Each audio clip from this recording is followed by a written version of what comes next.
Good morning, everyone, and welcome to all of you in Booster Pack 16.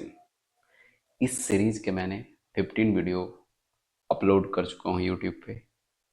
जो नहीं देखे हैं वो जाकर देख सकते हैं, पहली चीज।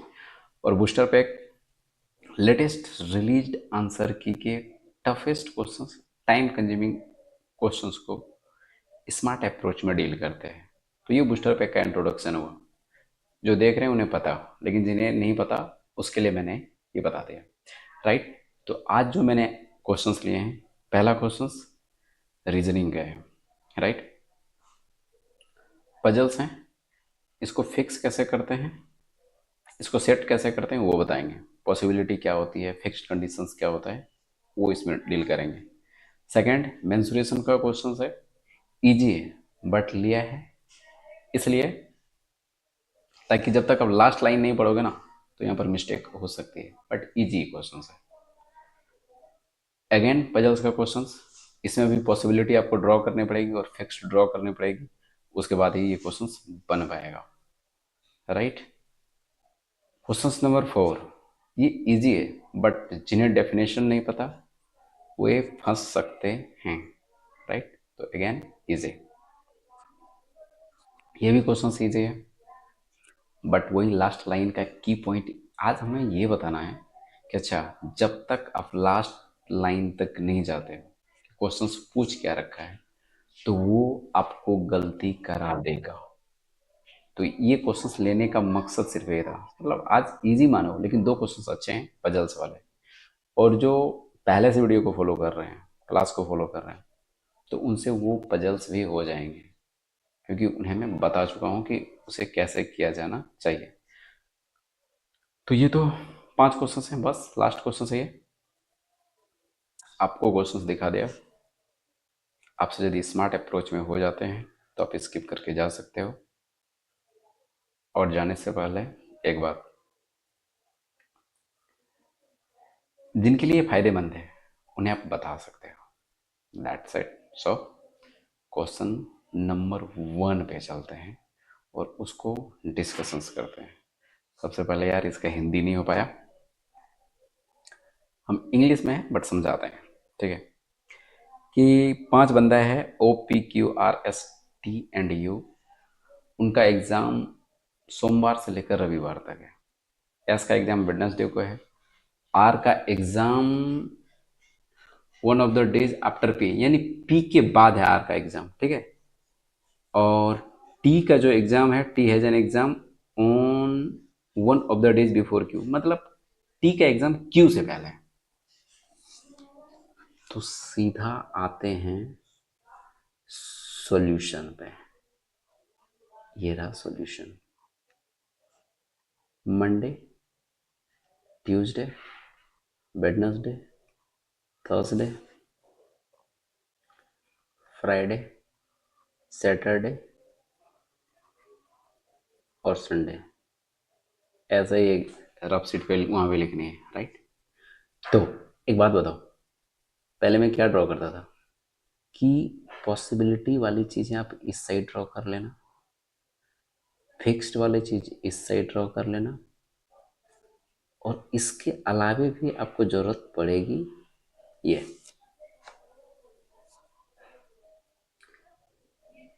ये रफ वर्क है। एग्जाम में ये मत लिखने जाना ये रफ वर्क है, रफ वर्क है, ठीक है। एस हैज़ एन एग्ज़ाम, देखो ये लाइन पढ़ो, एस का जो एग्ज़ाम है वो वेडनेसडे को है। तो क्या मैं एस यहाँ पे चिपका सकता हूँ? बोला हाँ ठीक है। S has an exam on Wednesday, R has an exam on one of the days after P. R का जो एग्ज़ाम है पी के बाद है, सुनो, आर का जो एग्ज़ाम है पी के बाद है, लेकिन कब है वो नहीं पता। उसके बाद दे रखा है इसने, P has an exam on one of the days before Q. In P का जो एग्ज़ाम है ना, टी का क्यू के बिफोर में, क्या बोला? P has an exam on one of the days before Q. U has an exam, ये वाला लाइन पढ़ना ध्यान से। U has an exam immediately after O, मतलब यू का जो एग्जाम है ओ के जस्ट बाद है। इमीडिएटली मतलब क्या होता है, तुरंत। और देखो ये बाद में या पीछे वाला कंडीशन है, लेकिन इमीडिएटली नहीं लगा हुआ है, तो इसके बीच में और भी चीजें हो सकती है यहाँ पे, इसके बीच में कुछ हो सकता है, लेकिन इमीडिएटली जो वर्ड है ना, इसके बीच में कोई है ही नहीं, ओ के बाद यू ही है। उसके बाद बोला S has an exam immediately before O, S का जो एग्जाम है, S has an exam immediately, S has an exam immediately before O। देखो इसमें टाइम लगने का रीज़न क्या है पता है, क्वेश्चन इंग्लिश में, हिंदी इसका है नहीं, और जी रिकॉर्डिंग का वो जो साइन आता है ना, तो रिकॉर्डिंग का साइन कॉर्नर पे लगा हुआ है, तो वो दिख नहीं रहा है, तो इसको हम फिर क्वेश्चन को ना मोबाइल से कर रहे हैं, तो इसीलिए टाइम लग रहा है। ठीक है, इतना चीज़ आपको लोकेट हो गया। अब एक बात बताओ, ये मेरा फिक्स्ड लोकेशन है, ये भी मेरा फिक्स्ड लोकेशन है, ये भी फिक्स्ड लोकेशन, लेकिन इसके बीच में आपका स्टूडेंट हो सकता है, लेकिन यहाँ पर नहीं हो सकता। ये दोनों को ना मर्ज कर लो। कैसे मर्ज करेंगे भाई, एस है, ओ है, यहाँ पर ओ है, ओ के नीचे क्या है, यू है, तो एस ओ यू, ये वाला एक साथ आएगा। तो यहाँ पर देखो एस पहले से मैंने सेट कर चुका हूं, तो एस ओ यू। अब एक बात बोला इसने, एक सेकेंड, यू वाला काम हो गया था, हाउ मेनी पीपल, अच्छा चलो ठीक है। अब एक काम करते हैं, टी और क्यू है, और कुछ दिया होगा इसने हिंट्स यार। हाँ, T has an exam on one of the days after you. हाँ, एक लाइन ये वाला नीचे वाला पढ़ना। नीचे में एक लाइन क्या है कि जो टी का एग्जाम है ना, वो यू के बाद है, मतलब इस तरह से है, टी का जो एग्जाम है यू के बाद है। बोला ठीक है, टी का exam, T has an exam one of the days after you. हाँ, अब सुनो, ये वाला लाइन ध्यान से समझना। टी का एग्जाम यू के बाद है। आप एक चीज आप यहाँ पर ध्यान दिया है कि टी के बाद क्यू है, बोला ना ठीक है, तो इस चीज से मैंने ये ड्रॉ कर सकता हूं, तो यू टी क्यू, यहां से ये वाला line, U T Q, U T Q, और यहां पर क्या दे रखा है इसने, पी और आर, तो ये मेरा यहां पर पी और आर आ जाएगा, कोई दिक्कत क्या। तो how many people have an exam between S and Q, के बीच में कितने लोग हैं, तो एस और क्यू के बीच में मेरे पास 3 लोग हैं। देखो इस क्वेश्चन में दिक्कत क्या है ना पता, बस हिंदी जो नहीं था ना, पहला बात, और दूसरा बात कि जहाँ पे इंग्लिश है वहाँ पर वो रिकॉर्डर लगा हुआ है उसका साइन, तो वो उसको छिपा दिया है, तो क्वेश्चन क्लियरली दिख नहीं रहा है, तो इसको मोबाइल से हम कर रहे हैं, तो इसी में टाइम लग रहा है। तो मेन इसमें क्या है आपको बता देते हैं, इसमें तो पॉसिबिलिटी ड्रॉ नहीं करना पड़ा, चलो ठीक है, पॉसिबिलिटी इधर रखते हैं, फिक्स हम इधर रखते हैं, रफ सीट हम इधर पे रखते हैं, और इसको हम ऐसे ड्रॉ कर लेते हैं, ऐसे ऐसे ऐसे ऐसे, मैंने ड्रॉ कर लिया। जो जो जो फिक्स चीज़ें हैं इसको हम यहाँ पे लोकेट कर लेते हैं, और आफ्टर लोकेशन उसके बाद ना हम मर्ज करने की कोशिश करते हैं कि अच्छा, जैसे कि मैंने इसको इससे मर्ज किया था, इसको मैंने इससे मर्ज किया था, तो मर्ज करके ये निकाला, फिर इसको मैंने यहाँ पर सेट किया, और ये जो लाइन है ये वाला कि आर का एग्जाम पी के बाद है, तो यहाँ पर ये जगह बचा, तो इसको फिर मैंने यहाँ पे लोकेट किया, राइट। तो आपको ध्यान ये देना है ना कि लोकेट कैसे करते हैं। यार ये क्वेश्चन में थोड़ा सा आपको बेकार लग रहा होगा, बट कोशिश करना यार, समझ में आ जाएगा। राइट, क्वेश्चन नंबर 2 पे चलते हैं। देखो क्वेश्चन नंबर 2 बहुत ईजी है, बोला कि लिया क्यों? लिया मैंने ये वाला लाइन के कारण। देखो, water is poured into the vessel until it is 2/3 full. Find the volume of water in the vessels. आयतन निकालना तो इजी है, लेकिन इसने क्या बोला ना, पानी को 2/3 में भरे हैं, तो आयतन भी वही निकलेगा। तो इसमें ध्यान ये देना है, मेरा लेने का मतलब ये है कि आप इसका ये जान सको कि लास्ट लाइन तक आपको जाना है। तो बोला क्या क्या करना। तो आपको पता है शंकु का जो आयतन होता है ये होता है 1/3 पाई आर स्क्वायर और एच। बोला ये तो यार सबको पता है, सबको पता है, लेकिन ये कल क्या किया ना, पता ना, कि 2/3 ही डालता है, तो 2/3 ही आयतन हमको निकालना है। ये लाइन के कारण इसको मैंने ले लिया क्वेश्चन कि लास्ट लाइन तक आपको जाना है। आर स्क्वायर त्रिज्या कितना है 31, फिर 31 और हाइट कितनी है 45। पाई दे रखा है तो कोई दिक्कत ही नहीं। अब क्या करो, 3 × 9, 9×5 = 45, 5×2 = 10 कर देंगे, और 31 31 961 होता है, मतलब उसका स्क्वायर 961। और चूंकि यहाँ 10 है तो 0, और यहाँ पर है पाई। आपका आंसर 96×10 पाई। लेने का रीजन आप समझ में आया। लास्ट लाइन को पढ़ना है, उसके बाद आंसर पे जाना है, राइट। नेक्स्ट, अगेन ये पजल्स का क्वेश्चंस, रीजनिंग के हैं, पजल्स हैं। क्या करना है, कुछ नहीं करना है। A B C D F एक ही इमारत के 6 अलग अलग मंजिल पे रहते हैं। क्वेश्चन ऐसे ऐसे बना बना के ना मेरा दिमाग में पूरा सेट हुआ है, क्योंकि बूस्टर पे 1 से ऐसे ऐसे क्वेश्चन दिख रहे हैं। 4 3 2 1। एक बिल्डिंग का ये फ्लोर है, ठीक है। आपको पता है पॉसिबिलिटी को हम इधर ड्रॉ करते हैं और फिक्स्ड वाले को हम इधर ड्रॉ करते हैं, ठीक है। बाकी बात रफ शीट में जो काम करने का होगा वो हम करते हैं। ये बोला ना कि हाँ, डी और एफ जिन मंजिल पर रहते हैं उनका गुणनफल 10 है। डी और एफ जिन मंजिल पर रहते हैं उनका गुणनफल 10 है। तो एक बात बताओ, क्या कर सकते हैं? 1 × 10 तो नहीं कर सकते ना भाई। क्यों नहीं कर सकते? कि यहाँ पर 6 तल्ला ही है, तो आपको इसी नंबर का यूज करना है। तो 10 हमको लाना है। या तो डी 2 हो सकता है तो एफ 5 हो जाएगा, या फिर डी 5 हो सकता है तो एफ 2 हो जाएगा। यही ड्रॉ है, यही ड्रॉ करना होता है, पॉसिबिलिटी यही है। अब देखो, सी ई के ठीक ऊपर रहता है, तो सी ई के ठीक ऊपर रहता है। ठीक का मतलब क्या होता है? जस्ट ऊपर, इसके बीच में कोई नहीं है, तो ये फिक्स है, सी ई के ठीक ऊपर रहता है।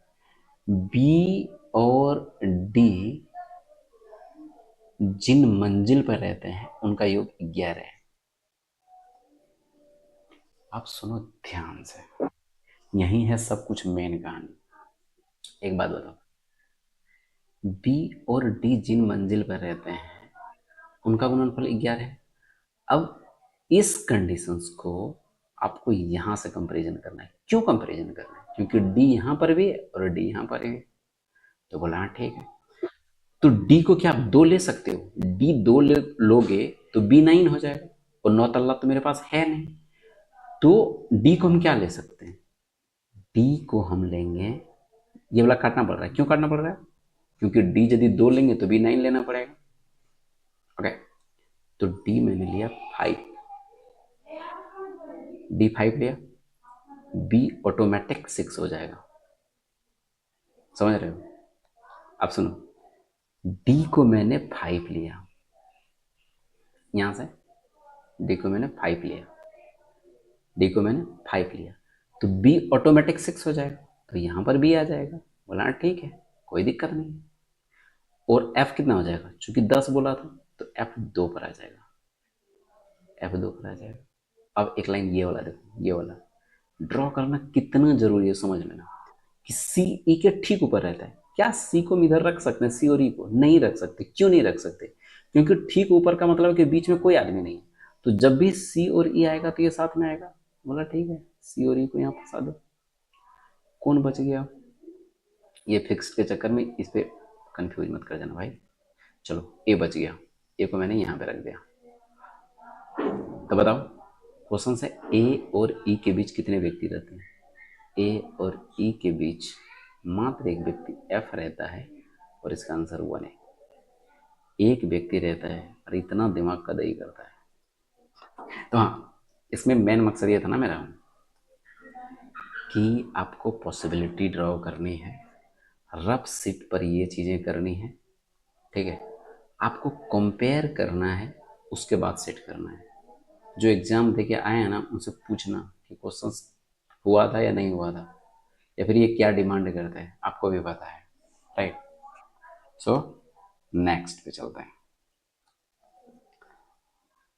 इस क्वेश्चन को बूस्टर पैक 1 में मैंने डिस्कस किया है। मतलब देखो क्या है ना कि इस होल नंबर का, ये जो होल नंबर है ना, होल नंबर, इसका आपको डेफिनेशन पता होना चाहिए। होल नंबर, तेरे पूर्ण संख्याओं का औसत क्या होगा? पूर्ण संख्या का मतलब वो होता है कि संख्या जीरो से स्टार्ट होगा, ठीक है, जीरो से स्टार्ट होगा। नेचुरल नंबर क्या होता है? नेचुरल नंबर होता है 1 से स्टार्ट होता है। तो प्रथम यदि 13 संख्या पूछा है तो इसका मतलब है कि हम 12 तक जाएंगे,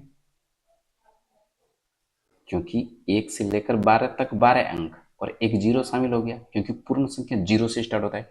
तो ये 13 संख्या होगा। तो औसत क्या होता है? आपको क्या मैंने बताया कि जब क्रमागत संख्या दी रहती है, मतलब इनके बीच का डिफरेंस आपको सेम रहे, तो औसत निकालने के लिए ये नहीं कि सब जोड़ने बैठ जाना। No no no no no, last term plus first term बटे 2, तो कितना हो जाएगा? 12/2 बराबर 6। इस चीज़ को एक्सप्लेन में वहाँ पे बहुत अच्छे तरह से किया हूँ, इसलिए सोचा कितना टाइम लगाऊंगा यार। वीडियो में हो चुका है, तो आप जाओ देखो। यदि यहाँ समझ गए तो अच्छी बात है, नहीं तो कोई बात नहीं, वहाँ पे आप जा सकते हो पोस्टर पैक 1 पे। देखो, ये क्वेश्चंस काफ़ी इजी है, लेने का मन नहीं था मेरा, लेकिन ये लेने का मतलब ये बन जाता है ना कि हम ये बताना चाह रहे हैं कि आपको ना क्वेश्चंस ये वाला लाइन, लास्ट वाला लाइन पढ़ना है। क्वेश्चंस में कुछ नहीं है, आप इजीली बना दोगे कि एक पाइप एक टैंक को 9 मिनट में भर सकता है। मान लो कि ए है, ये 9 मिनट में भर सकता है। बी है, ये 90 मिनट में क्या है, खाली कर सकते हैं। कोई बात नहीं, आपको भी पता है ये टाइमिंग है। यहाँ एलसीएम लेते हैं और ये एफिशिएंसी आती है, ये एफिशिएंसी आती है। ये टोटल वर्क होता है और ये एफिशिएंसी होता है। और टोटल वर्क बराबर टाइम इंटू एफिशिएंसी होता है, पता है ना, बहुत बार डिस्कस कर चुके हैं। हाँ देखो, मिस्टेक क्या हो सकता था लड़का से या फिर किसी भी बंदे से, हमसे भी, सीधा 90 करते और 10 में 1 गया 9 और सीधा 10 मार के निकल सकते थे, बट दिस इज रॉन्ग। और इसी को कहते हैं सिली मिस्टेक। इसने क्या बोला ना कि टैंक का आधा हिस्सा भरने में कितना मिनट लगेगा। तो टोटल कितना काम था? 90। 90 मिनट में टैंक भर जा रहा है, लेकिन क्या 90 को भरना है? क्या नहीं, भरना कितना है? 45 को भरना है, 45। ये इस पे काम करना है। और एफिशिएंसी कितना है? यहाँ पे 10 है और यहाँ पर -1 है, यानी एफिशिएंसी माइनस हो रहा है। क्यों? क्योंकि टंकी को खाली कर रहा है। तो 45/9, और ये हो जाएगा आपका 5 मिनट आंसर। तब बोलोगे क्या यार बहुत इजी हो गया? हाँ बहुत इजी हो गया, बट ये वीडियो आपको याद दिलाएगा कि हमको लास्ट लाइन तक पढ़ के जानी है, क्लियर करके जाना है, तभी आंसर पे क्लिक करना है। नहीं तो देखो, यहाँ पे 10 भी ऑप्शन है, पता करना। बहुत से बच्चे मार चुके होंगे, ये गलत किया होगा, मैं बता रहा हूँ ना। यही लेने का मकसद था ये, इस क्वेश्चन को। और यदि मिला जुला की बात करें तो पजल्स को छोड़कर सारे क्वेश्चन ईजी थे। पजल्स आपने सीखे होंगे, और इस पजल्स को मैंने वाइडली डिस्कशन और पिछले वीडियो में करा है, ठीक है। आप शुरू से देखोगे ना बूस्टर पैक को, तो कुछ ना कुछ आपको बेहतरीन सिखाने की कोशिश वो जरूर करता है, राइट। अच्छे क्वेश्चंस को लेके उसको अच्छी तरह से डिस्कशंस करते हैं, राइट। सो ये लास्ट क्वेश्चन था। Okay, so thank you to all watching and learning this video, and मिलते हैं बूस्टर पैक 17 में। मैंने अपना काम कर लिया है, ठीक है। बाकी जो रिमेनिंग वर्क है मैं आपके ऊपर छोड़ता हूँ, ठीक है। और मिलते हैं बूस्टर पैक 17 में। बूस्टर पैक अच्छे वाले क्वेश्चंस को डील करने की कोशिश करता है स्मार्ट अप्रोच में, और वो बेहतरीन रूप से कर सकता है मतलब कोशिश करता है। मैं ज़्यादा स्मार्ट नहीं हूँ, बट हाँ स्मार्ट वे में क्वेश्चंस को सॉल्व करने की कोशिश करता हूँ, और इसमें मुझे आपकी हेल्प की ज़रूरत है। So please support and see you again in upcoming video. तब तक के लिए जय हिंद।